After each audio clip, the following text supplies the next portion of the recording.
Hello mga besi, good morning, good morning. Ayan, naglalakad ako mga besi. Magsisimba. Ayan, late na ako mga bes. Ito naman yung OOTD ko mga besi. Ayan, umaambon dito sa amin kaya nakapayong ako. Mag-isa lang akong pupunta. Kasi ayaw naman si ni Junakis. Gusto lang niyang maiwan sa bahay mga besi. Ayan, malapit na ako sa kanto. Ayan. Mahirap pala yung wala kang kasama na naglalakad para kang engot. Ayan, hindi sumama si Kadora. Magbabayad pa ako ng wifi mga besi. Ayan, mag-visit lang ako dun sa may simbahan mga besi lang. Ayan, mamaya na lang.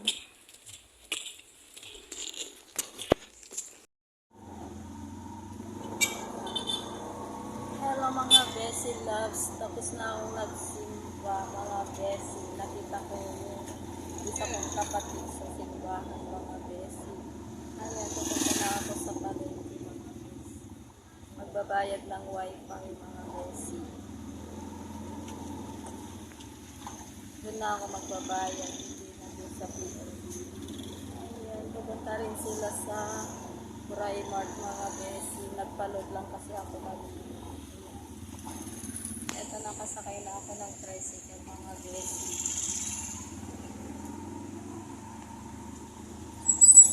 Ayan lang.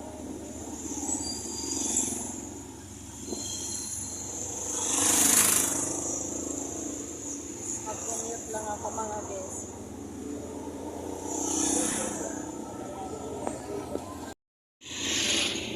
Ayan mga besi loves. Ayan, pupunta na ako sa palengke, mamalengke. Kunti lang ang bilhin ko kasi naka-grocery na ako mga besi.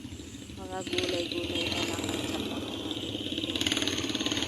Ayan, nakasakay na ako ng tricycle. Pupuntang palengke mga besi loves. Mag-isa lang mga besi.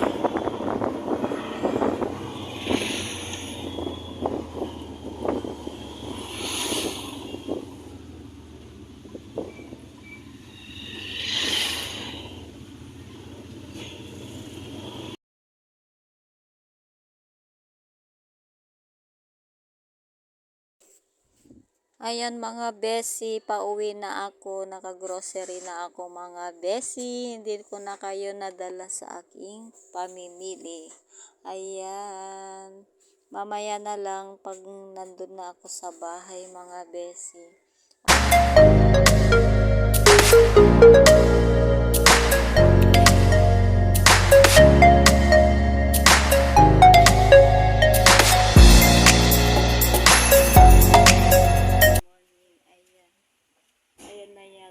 Mag-deliver ng materyales. Kasi kulang pa yung yung in-order namin kaya nagpakuha muli kami mga besi. Tingnan natin mga besi, ito na yung in-order namin. Ayan. Kasi kulang yung in-order namin mga besi.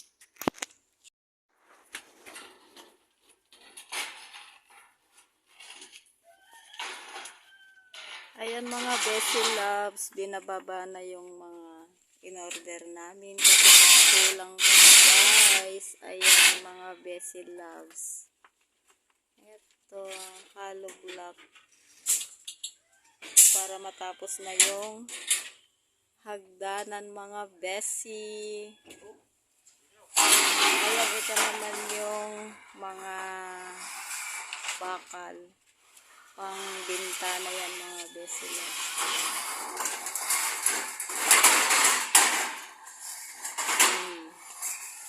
Ayan mga besi loves. Ayan, dito na tayo.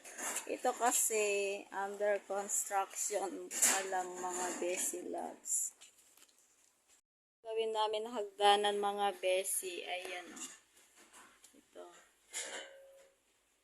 Ayan. Dito sa taas ang gagawin namin. Ito yung hagdanan namin. O diba, mahirap kasi umakyat. Ayan. Ito muna yung unahin, tapos yung bintana. Ito naman mga Bessie Loves, tapos na dito sa may alababo dito sa taas. Ayan.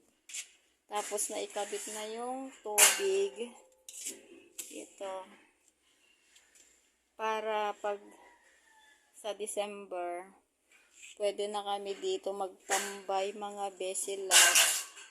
Pero ito yung unahin muna, yung hagdanan. Then, dito sa may bintana dito sa harapan. Ganun. Ayan. Pag may pera na naman, ganun lang mga Bessie. Mga Bessie Loves. Ayan, matirik kasi itong hagdanan. Kaya ito yung gagawin namin. Ayan, ito naman na yung cement. Saka ito na. Ayan. Kaya nilinisan ko kanina dito. Kasi dito namin tinambak lahat ang mga gamit. Ayan mga Bessie. Inumpisahan na namin yung hagdanan. Ayan.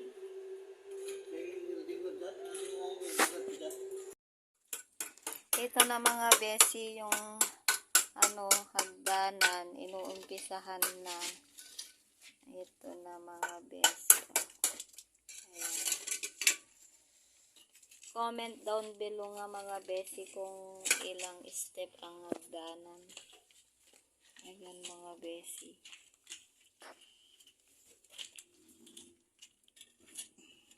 Ito lang muna ang may papakita ko mga Bessie. Ayan, ito yung update sa bahay namin mga Bessie.